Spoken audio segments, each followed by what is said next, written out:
AI agents. AI agents. AI agents. One of the hottest topics right now is AI agents, and whether you're close to the technology or not, it's likely you've heard about them because they're so popular in mainstream media, and a lot of businesses today are scrambling to build their first autonomous agent or AI agent that they're going, I think in the short term, have as their second wave of marketing fluff, just like we saw with the whole "our products are AI powered" movement. And I think in a lot of cases, it's going to be total BS in the sense of the value you get, more of that marketing fluff. But what about the longer term? What exactly are AI agents and what are their capabilities? Are these robots that we can interact with to perform some of our day-to-day tasks? Seems like that could work out well. Everybody good? Plenty of slaves for my robot colony? Give them the humor settings. In a recent interview with Satya Nadella, the CEO of Microsoft, he talks and alludes to a short-term future where the traditional SaaS model is actually going to be displaced through this AI agent era. I think the notion that business applications exist, that's probably where they'll all collapse. Now these are some pretty bold statements, so in this video I want to break down traditional SaaS and how we would evolve into this new model with AI agents, and I'm going to show you that with some real life examples that I use to build and showcase leveraging Copilot Studio in Microsoft, which is their native agent builder solution that doesn't require any code.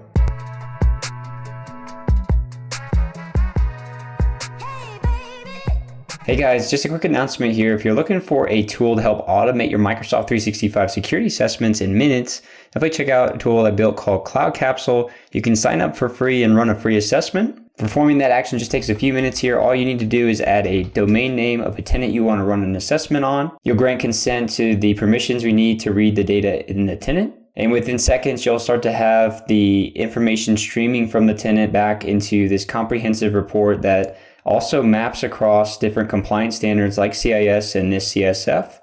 You can quickly in the portal go ahead and brand this portal with your logo. And then if we go back to that particular tenant, you'll have a white labelable PDF that you can share with the customer to have a better security conversation as part of your security practice. So be sure to check this out. It's cloudcapsule.io to run a free assessment, and I'll link that here in the description of this video. Before we get started here, just a quick introduction. My name's Nick. I'm a Microsoft MVP, and I create content around Microsoft and the SMB space. You can check out more of my content on this channel and at my blog at t-365.com. Okay, so as we dive in here, I want you to take a sec to just quickly brainstorm and just think about all of the various business applications that you use on a daily basis to do your job. Could be everything from where you take meetings, how you chat with coworkers, how you answer email, and to other applications you might be using to store certain data about your customer base, like your CRM tools like Salesforce and HubSpot, all the way to your ticketing systems like ServiceNow, or if you're in MSP space, more of a ConnectWise. Often cases we have 5 to 10 or 10 plus SaaS applications that we interact with on a daily basis. That's not uncommon in a cloud-first era that we're in today. When we think about those applications, though, they're really fulfilling these two major functions, one of which is providing a front end for end users to have interactions, be able to click, be able to type, to interface with that application, and then they're mainly just performing some business logic, which is subsequently updating a back-end database. And we put this letter of CRUD here. This is what, and if you watch the full talk, I'll link about the Satya Nadella interview, he mentions CRUD databases in there. And this is simply just a term that talks about this API layer that we tap into where we can create, read, and update, delete data. And that's all coming from this business logic. And what he's mentioning there is we're really transferring that business logic into the agents. And these agents are built with large language models in mind, generative AI, and these general concepts that we've seen traditionally through most of us, in the past year have been leveraging tools like ChatGPT for interacting and getting that information back. But the concept here is, what if those agents like ChatGPT could reach into our business data and the applications we interface with to actually go in and perform updates to those apps or orchestrate tasks across multiple applications? So when we talk about AI agents, we're talking about just chatting instead of clicking into a front end, clicking on, a website, interacting with a CRM tool. And whenever the user is requesting things, as long as that application is connected, there's no code that we have to write to perform this business logic. The AI model can actually do that. And then if it has access into this backend, it can leverage API connections to perform those updates, which is a really foundational change. And it changes the whole landscape of work if you really think about it. Learning curves change, your ability to work just kind of involves you conversing with this chatbot in a lot of cases to be able to do that. And this third layer here, when we talk about the orchestration layer, we talk about multiple SaaS applications and having them connected so that you can traverse various workflows that you might do on a daily basis. So in this case, let's say our example here is I'm a sales rep and I use Teams for meetings. I leverage Microsoft applications like Word to generate things like proposals. We use MailChimp for marketing. We're using HubSpot as our major CRM. If I have a meeting with a potential prospect, I might, record that meeting here, take some notes. I then might use those notes to transpose a proposal. I'll update the contact in HubSpot, and then I might tag them in MailChimp for some type of marketing campaign. All of those are sideload tasks. They're very time intensive. And the notion around AI agents is that we could simply chat and orchestrate all of that for us behind the scenes. That might actually be through the chat, or it could be just, asynchronously, where you're looking at certain triggers to occur. Like I had this meeting, and then all the rest of those tasks that I mentioned automatically happen because you've built that into the agent layer. And you'll see more of that when we get into our real life example. But in this case, we're just chatting with the agent. We're doing the same thing as above here where there's no code involved. It's doing the orchestration of potentially, reading the meeting notes from the transcript here from Teams, creating a proposal doc for them, uploading that into email to send to the client, updating the contact with the notes in HubSpot, and then sending it out to MailChimp as well. And certainly today, just to call out, there's a lot of integration that you can manually set up and, manually build the orchestration rules. But in legacy times, when we talk about that, it's really you manually configuring every single step of the way.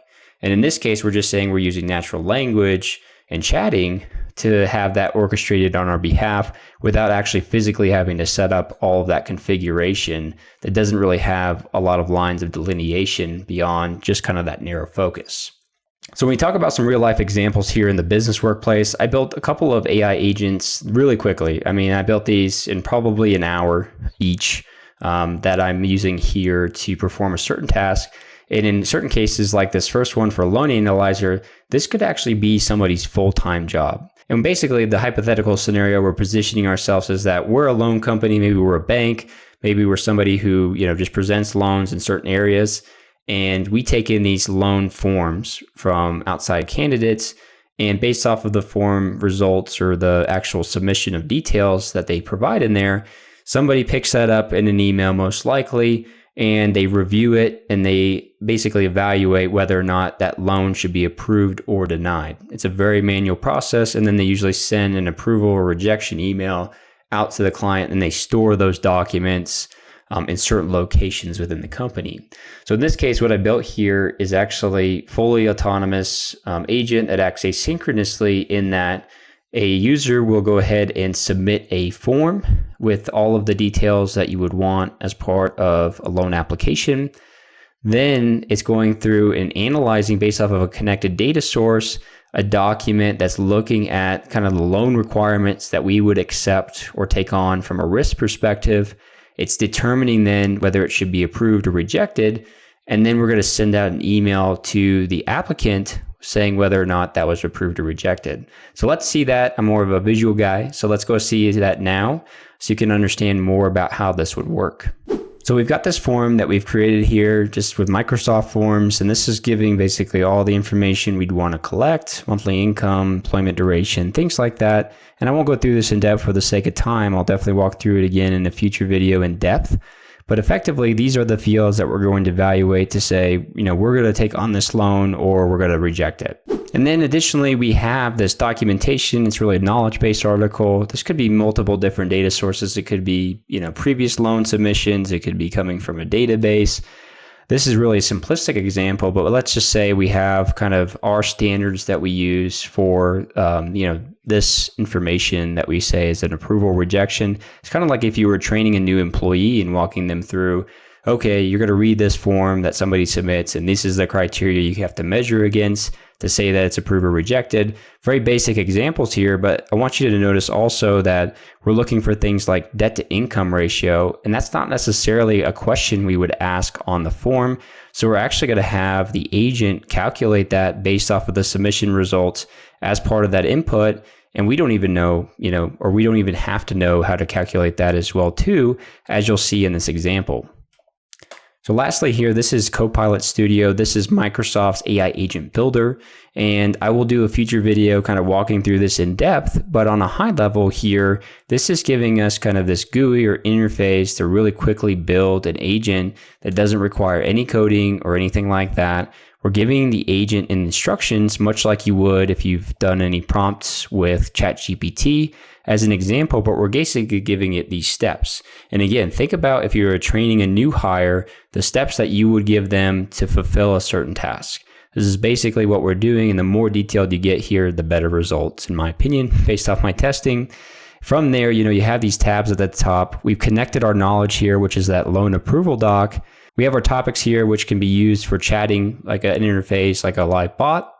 We're not going to get into that today, though. We have actions that we can take here, which is going to be sending an email. And then you have other information here about the analytics. But if you look at these instructions here, we're basically saying analyze user submissions, look for that form to be submitted. And we're using it off of this trigger that gets set in the agent response here. And then we're saying, hey, make the necessary calculations based off the loan details and the knowledge provided in the knowledge base article here. Make sure the calculations are done each time. Mark the loan as approved or rejected.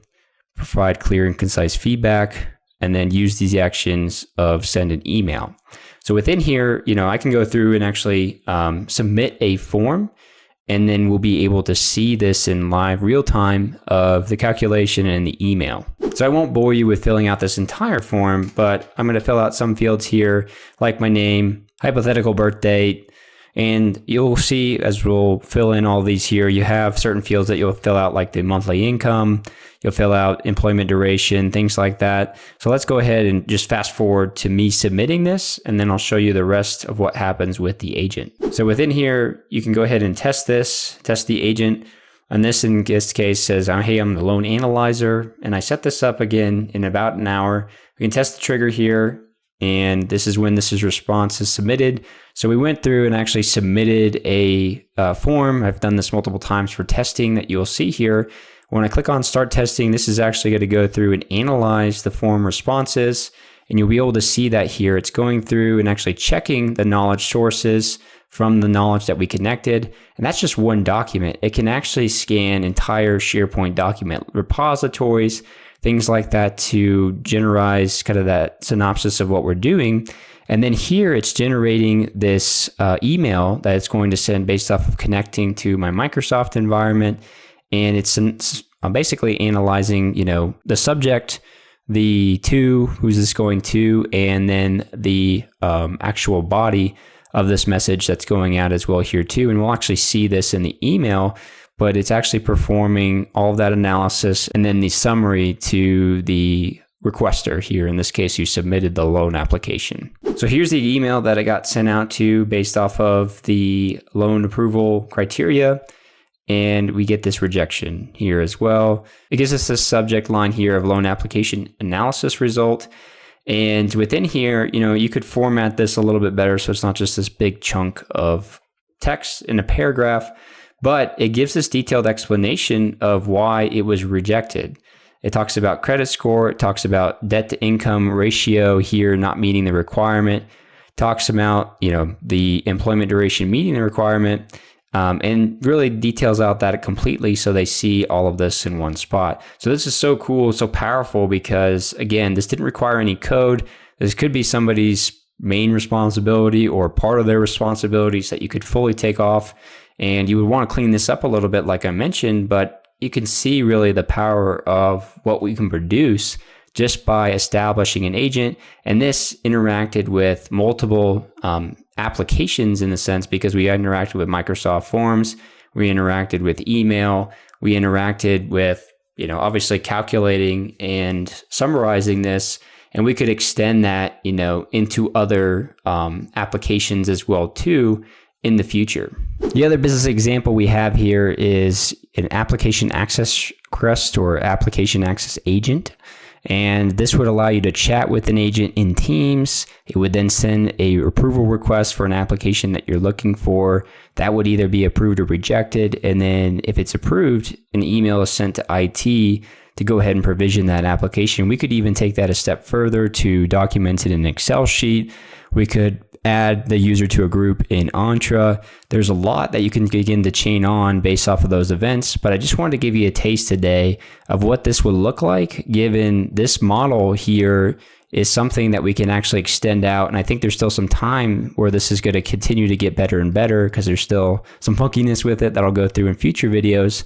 But it's really powerful to think about the traditional SaaS model evolving into this AI agent era. Okay guys, that's everything I had for you today. Hope this gave you a better understanding about AI agents and how they could potentially displace traditional SaaS. If you haven't already, definitely subscribe to the channel because next week I'm going to walk you through actually getting started in a tutorial of Copilot Studio and actually walk you through how I built those agents that I showcased today. So be sure to subscribe again and leave any comments for any questions you had about today's video.